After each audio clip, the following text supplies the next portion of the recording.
everyone, welcome back to the channel. Today we're going to talk about insurance, trip insurance and medical insurance for travel.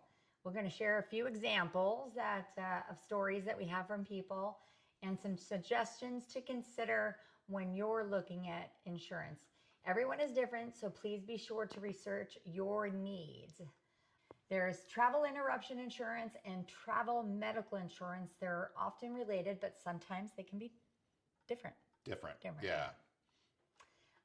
Travel interruption insurance typically pays for financial losses if your trip is cut short for any medical reason, such as illness, an injury, a family emergency while you're on vacation, a severe weather, and it can reimburse some hotel stays, cruises, tours, and transportation costs, which we experienced ourselves.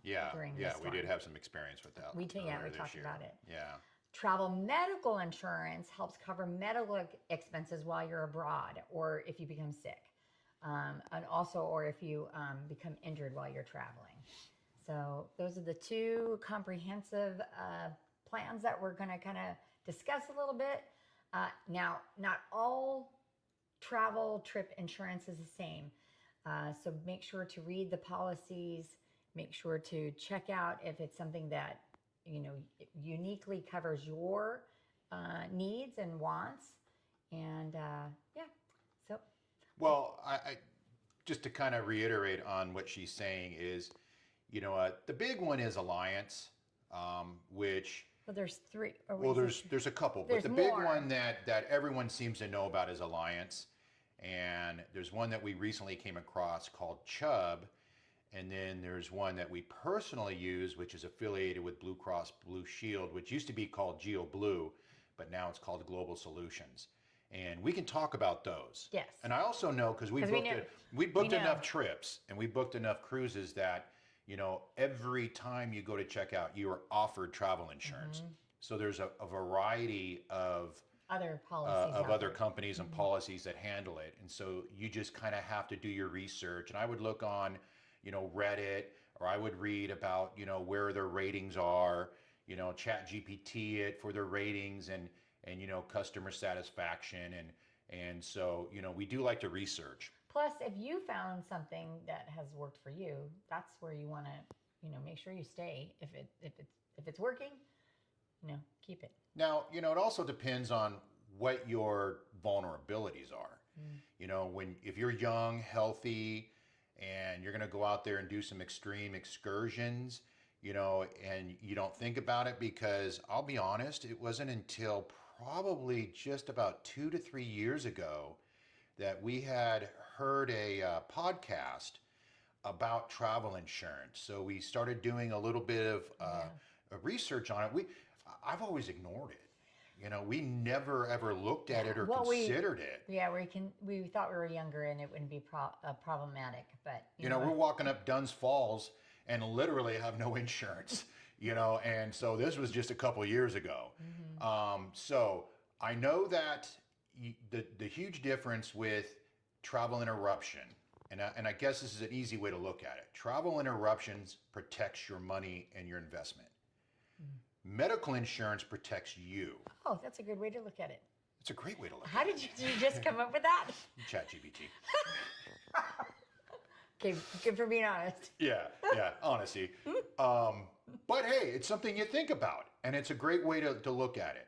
And especially as we get older, these are legitimate Let's not keep talking about considerations. Well, and I'm recovering from a broken shoulder, and it could happen anywhere. Yeah. So in our specific case, we have a really good travel card we use that covers trip interruption for us. And we have used it, and so we know that it's fast, it's responsive, winter. It protects us. But as long as we use this card as our primary charging card, it's covered.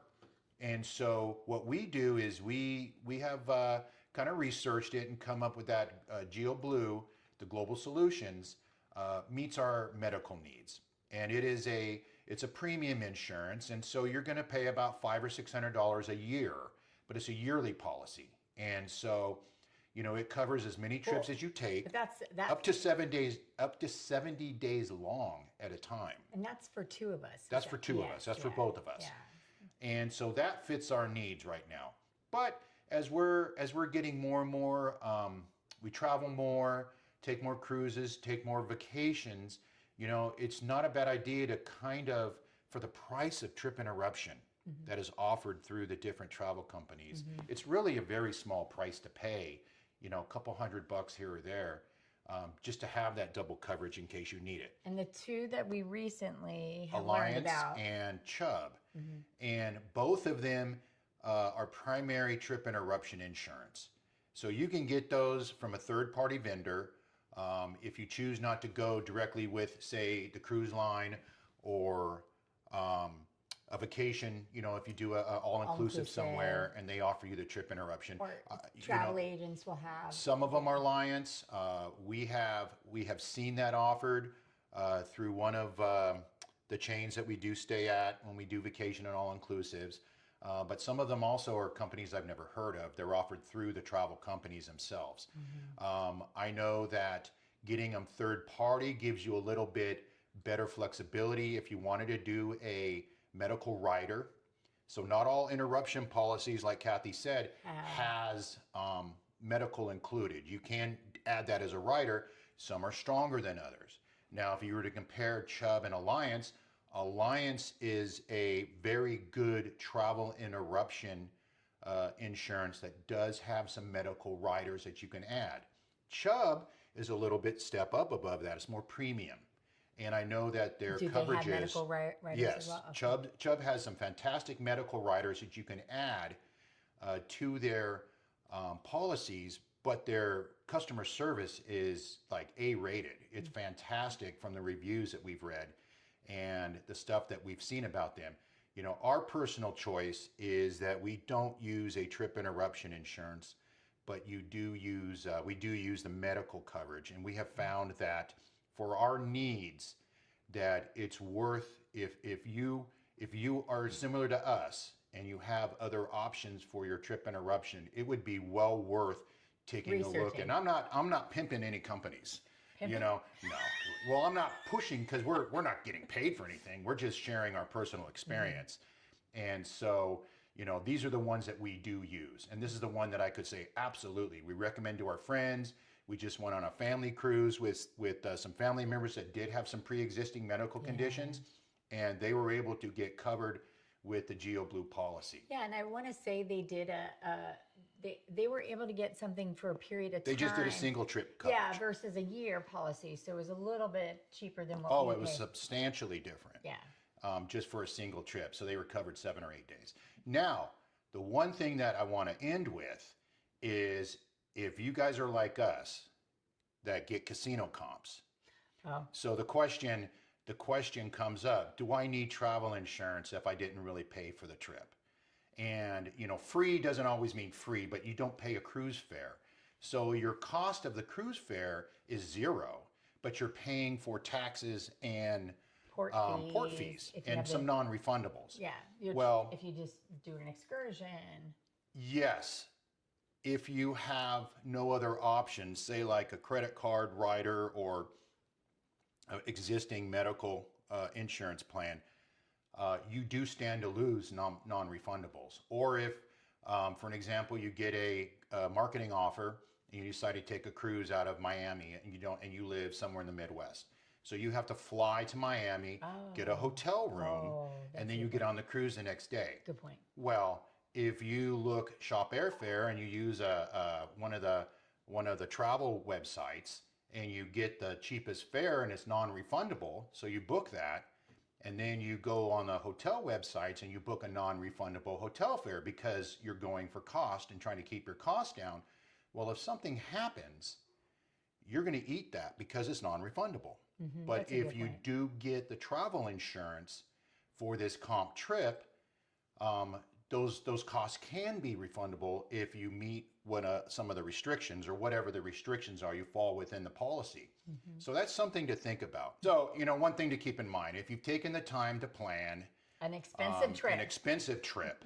and sometimes you're booking a year out we actually have a cruise that's over a year out that we are planning for next September. And you put the money in, you've made the payments, you got your deposits down, and something happens in this time period that prevents you. Or a lot of the policies will cover if we're healthy, but yet one of our family members, immediate family members, parents, kids, somebody not accompanying us on the trip gets sick or injured, and now we are prevented from going because their care is needed. A lot of these policies will cover that. So it is something to take a look at. Not every policy is going to meet every need, and not every policy is for you. I mean, some people say, hey man, I'm okay not having a policy because we did that for years. But as we get wiser, we get older, we get a little more experience in traveling as frequently as we do, it is definitely something to consider when you're purchasing your next trip. So we hope today's discussion, that's a word, discussion. Ready?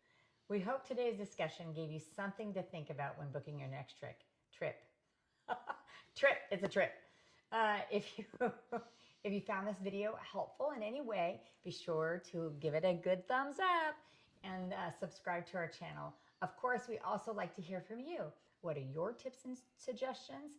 What have happened maybe in the past that you could share with someone else that could learn from it? So we'd also like that down below. Leave a comment. Until next time, I'm Kev. And I'm Kat. And we are gone again. Thanks for watching. Safe travels. See ya. See you next time.